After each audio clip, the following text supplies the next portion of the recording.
What is up, my friend? Welcome to episode number 71 of the Anthony John Amix podcast. And for nearly 35 weeks now, I've delivered a Sunday sermon. 35 straight weeks. That's crazy to me. And recently, I'm starting to feel led to share more of like this open-ended approach to lessons that will help take your life and your business to the next level. And what I mean by that, like by an open-ended approach, is just not really including scripture. Unless I really feel led to do that. And if I do, then of course I'm going to do it. But I just want a little like open range, free flow wherever I want to go. So with that being said, this episode's all about how to have more fun in life. So if you want to know what the key is to experiencing more fun and joy in your day-to-day life, sit back, relax, and enjoy the show.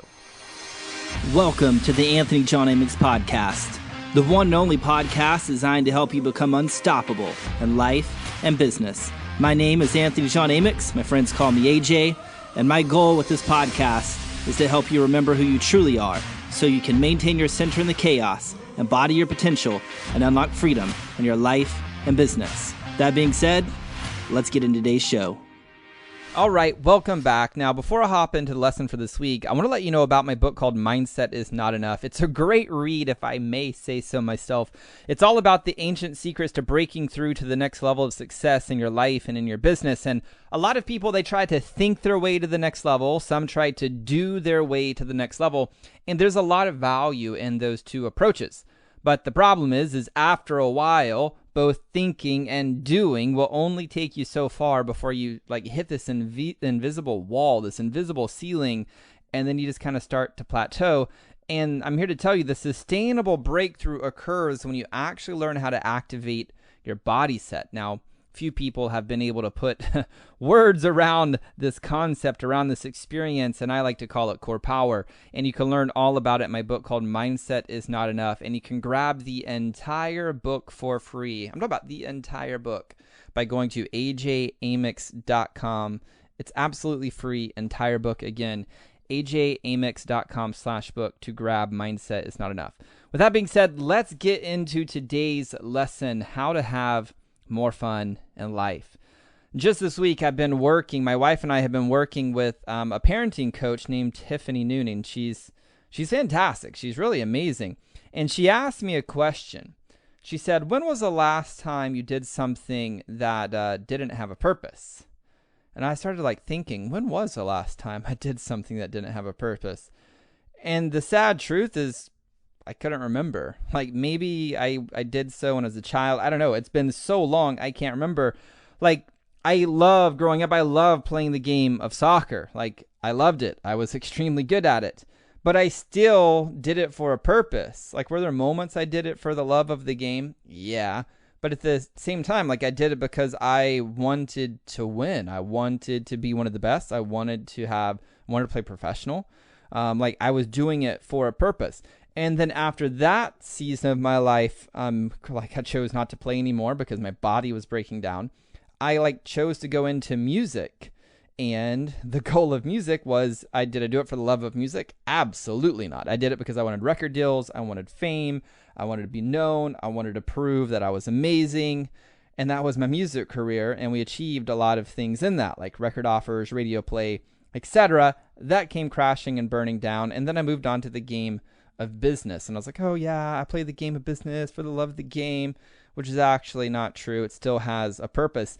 And this was like really anchored in for me a couple weeks ago, maybe three or 4 weeks now ago. My wife and I, we drove up to Missouri to go to this marriage retreat, and we had to do this exercise where we stood by one another and our hips and our legs and our shoulders had to be touching. And without saying any words, we had to just walk through the house and see who would lead, whether I would lead, and then we'd have to change and let Sarah lead. And we kind of go back and forth. And my wife and I were pretty good about like equal leading. Like there's days I lead, there's days she leads. It's like, it's just kind of the way our marriage is. But here's the thing that really appeared during this exercise. My wife was way more playful. Like she wanted to run up and down the stairs, and just there was no rhyme or reason to where she was going. And the whole time I was trying to like in my mind calculate, where are we going? What is she doing? How do I keep up? Like what's this? And what was going on in my mind was like, well, we're in this couple's house who's facilitating this event, like because it was at their personal house. And I was like, I haven't taken a tour of the house yet. I shall use this time to walk through every room to go take a tour of the house. That seemed like a good idea to me. And again, this anchored in, when was the last time I did something that didn't have a purpose? Like, when was the last time I just did something for the sake of doing it because it was fun? And I couldn't think of an example. And just this week, my daughter is 20 months old, and my wife and I, we rotate taking care of her during the day because my wife has a career, I have a career, and so in the mornings I work a little bit, and then my wife works a little bit. When she's working, I'm taking care of Zyra, and then when I'm working, she takes care of Zyra, and that's just kind of the season of life that we're in right now. We're both really kind of enjoying that. And so my wife came to me and she's like, hey, I created like a place outside that overlooks the nature preserve. I created a little place for Zyra to like paint, and there was a part of me that was like, oh no, this is gonna get messy, it's gonna get dirty, paint's gonna go everywhere, it's gonna be all on her, it's gonna be all over me, oh, this is gonna be terrible. But I was like, you know what, fuck it. If Zyra wants to play with some paint, then we'll paint. So I went out there, sat with her on the balcony, and she just started like painting. I gave her a paintbrush, she put it into the blue, the yellows, the reds, whatever, and she started making it marks on her poster board. Well, eventually she grabbed it and she almost touched her leg, and she looked at me like, hey, is it okay if I paint my leg? And I was like, hey, sure, if you want to paint your leg, go for it. And before I knew it, Zyra's like entire body's covered in paint. Her face, her chest, her belly, her arms, her legs, and she's just having a blast just painting her body. Like, no rhyme, no reason. She's not making a demonstration for a social movement of painting her body. She's not trying to create a work of art. She's literally just experiencing like the pleasure of painting, the joy of painting, feeling the paint on her feet, feeling the paint on her skin, just experiencing the experience for the sake of no other thing than experiencing the experience. So here's the reason this struck me. For the first time that I can remember, I saw what it was like for someone to do something for no reason than to just simply do something. Like Zyra, my daughter, my 20-month-old daughter, gave me a gift. She gave me some contrast. She painted for the sake of painting. She smiled, she laughed, she experienced the pleasures of the wet paint, she experienced the colors. Like, she just painted for the sake of painting. Now, a part of me, I'm realizing, a part of me is addicted to the payoff to creating things for praise. And it feels good. And yet here my daughter was doing something just to do it. She didn't care about praise. Like, we don't really do praise in our household. We celebrate things, but we don't reward with like, oh my gosh, you're amazing. We don't do that. We just ask her questions like, are you proud of yourself for doing this? Are you proud of yourself for doing that? Was that a lot of fun? Because I want her to learn how to seek and source her own approval. It doesn't need to come to me because that's something I can never give her. Yet I'm realizing there's a part of me that I have conditioned myself to get a payoff to creating things for praise, and it feels good. Yet just this week, seeing Zyra doing her thing and then also making a decision to live in the question that Tiffany gave me, like, hey, when was the last time that I did something for the sake of doing it without any purpose? It's opened me up to a new perspective. One where it's okay to do things for no reason at all. In fact, it's actually good for our bank accounts. It's good for our overall emotional well-being, and I'll explain here in a second. And I found that in this place of doing things for no reason at all is actually where fun and joy can be found. See, I'm learning that it's healthy for us just to give ourselves permission to play, to do things for no reason at all. And here's why. To believe we must always produce to get a payoff. It's placing limits on how much freedom and joy we can experience moment to moment. I want you to think about this for a second. If we are conditioning ourselves to constantly be on the lookout for production, how can then we truly enjoy and be present with the simple act of creation? See, I don't think that we can be. I mean, there's like this concept of what we focus on expands. So if our focus is on the end result, then guess where all of our focus typically is?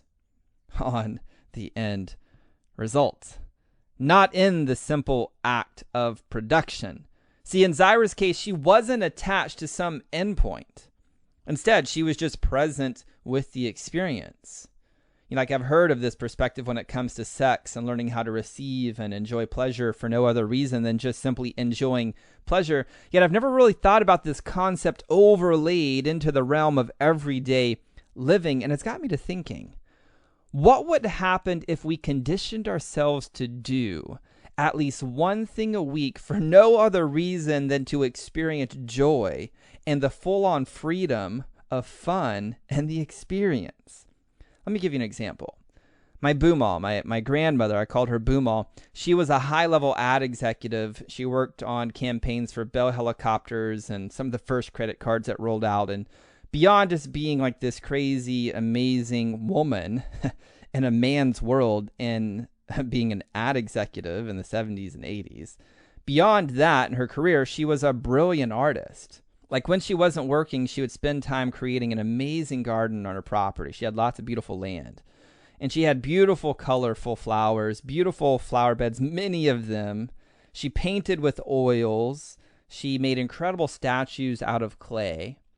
And she did all of her art simply as a form of her own creative expression and for fun.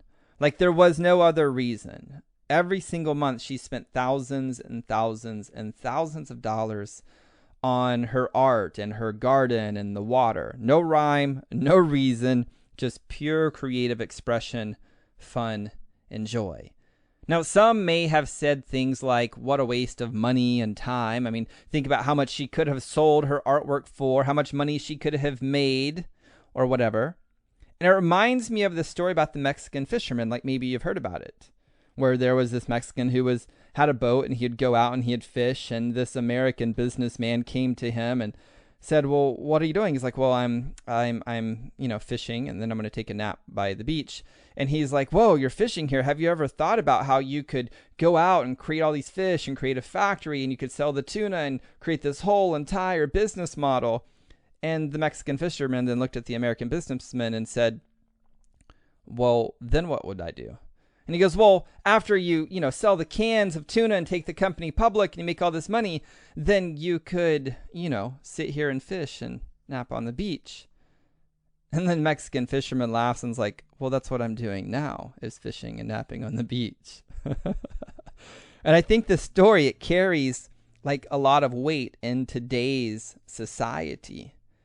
And the thing is like my Boomal, my grandmother, she understood this philosophy. She lived this philosophy. She still worked her ass off. She filled her retirement accounts.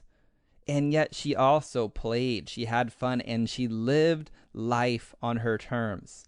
She passed away nearly 2 years ago. And her legacy to me, her legacy to you is to remember there is this paradox to production. One where you can honor the grind and fund your retirement accounts. And also you can honor your ability to fully live and have fun in this life. Like the game doesn't have to be either or. It can be and also. So my invitation to you this day is this. Where in your life is it time to have more fun?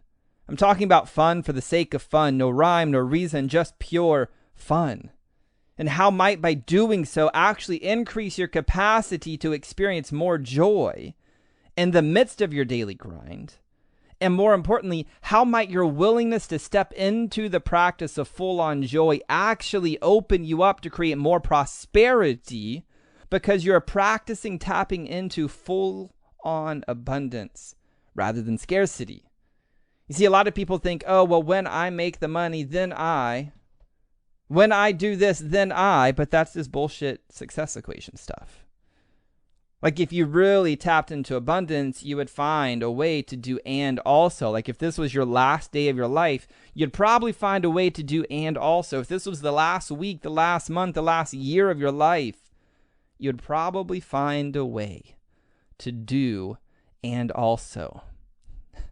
One where you can make money and also have fun. And I'd have you consider that unless you're willing to practice the art of doing something for no reason at all, then that belief that you've anchored in, like me, for so many years of like, oh, I have to do the thing to get the payoff for the praise. I got to do the thing to get the payoff for approval. Like, there's some value in that, and yet there's a cost if we're not careful. And so today I just want to encourage you to like explore of living in the question like I am right now. When was the last time you actually did something with no purpose at all? Like you just did it. And how by living in that question, how might you actually find more joy and full-on freedom in day-to-day living? Well, my friend, that's going to do it for this episode of the Anthony John Amyx podcast. If you've enjoyed this episode and it inspired you in some way, I would love to hear about it and know what your biggest takeaway was. Simply take a screenshot of you listening on your device, post it over to your Instagram stories, and tag me at AJAMYX, at AJAMYX. So thank you so much for being here. That's going to do it for this episode. Until next time, my friend, I'm out. Peace. Well, that's all I've got for this episode of the Anthony John Amyx podcast, but we have plenty more to help you become unstoppable in life and business. So head on over to ajamyx.com for exclusive resources, information, and tools to help you break through to a new level of freedom, purpose, and success. I look forward to having you back for the next episode. Bye for now.